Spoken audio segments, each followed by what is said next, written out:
नमस्कार, माझं नाव विकास भूप. नमस्कार, मी दीपाली विकास भूप. मी IT मध्ये जॉब करतो. आम्ही विजय मध्ये 2 BHK फ्लॅट बुक केलेला आहे. पहिला बजेट नव्हतं आमचं तितकं, पण लोकेशन प्लस ट्रॅव्हलिंग टाइम ते बघता आम्ही परत बजेट इन्क्रीज करून हा फायनल केला. आम्ही बरेच प्रोजेक्ट पाहिले, म्हणजे लोकेशन, एक बिल्डर रेप्युटेशन, की असे प्रोजेक्ट मला दिसले की जे दिसत होतं की बिल्डर कमिटमेंट विदिन इयर आहे, पण 50% पण काम नाही, मग ते होणार नाही हे दिसत होतं. त्या पण एक कॉन्सिक्वेन्सेस आहेत पुढे, की जर वेळेत पोझिशन नाही भेटलं. तसं विजेचं आम्ही बॅकग्राऊंड पाहिलं, बाकीचे इन्क्वायरी केली, तर त्यांचं एक रेप्युटेशन आहे की ऑन टाइम कमिटमेंट आहेत, तर त्या मीट केलेले आहेत त्यांना प्रायर प्रोजेक्टमध्ये. तर तो एक खूप इम्पॉर्टंट पॉईंट होता. आणि लोकेशन, की जो वाकड भोंकर चौक ऑलमोस्ट लाईक कनेक्टिव्हिटीसाठी बेटर ऑप्शन आहे.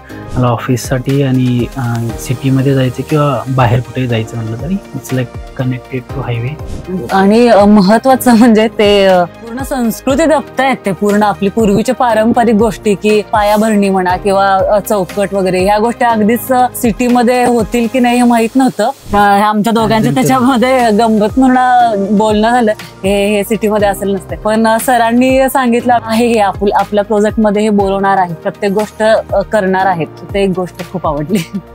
आणि आफ्टर दॅट आम्हाला काही क्वेरीज होत्या जे बुकिंग नंतरही, तर त्याही पृथ्वी सरांनी रिझॉल्व्ह केल्या. इलेक्ट्रिकलचं नक्कीच आम्हाला हेल्प झाली. म्हणजे मी ऑलमोस्ट रात्री 9:30-10 वाजता पण कॉल केला होता. माझ्या काही क्वेरीज होत्या पृथ्वीराज सरांना. त्यांनी मला सॉफ्ट कॉपीज वगैरे काही नव्हत्या, काही प्लॅन डिटेल्स थोडे डाऊट होते, तर ते त्यांनी तेव्हाही क्लिअर केले. म्हणजे जेव्हाही कॉल करेल तेव्हा अवेलेबल असतात. आम्ही सरांना मी बऱ्याच वेळा कॉल केलाय. म्हणजे ते ऍक्च्युली बघायला स्टार्ट केलं हे माहित होतं, पण बुकिंग केलं हे सगळ्यांसाठी सरप्राईज होतं ऍक्च्युली. म्हणजे मार्गशीर्ष स्टार्ट झाला तेव्हा आम्ही स्टार्ट केलेलं, आणि दी एंड व्हायच्या आधी आम्ही बुकिंग केलं, याचं एक समाधान होतं. आणि ते सगळ्यांसाठीच शॉकिंग होतं, सरप्रायझिंग होतं, आवडलं. सिटीत फ्लॅट बुक करणं म्हणजे इतकं सोपं नाहीये. सगळ्यांचा सपोर्ट आहे आम्हाला आता सध्या. हॅप्पी सगळेजण आम्ही. Thank you electricals.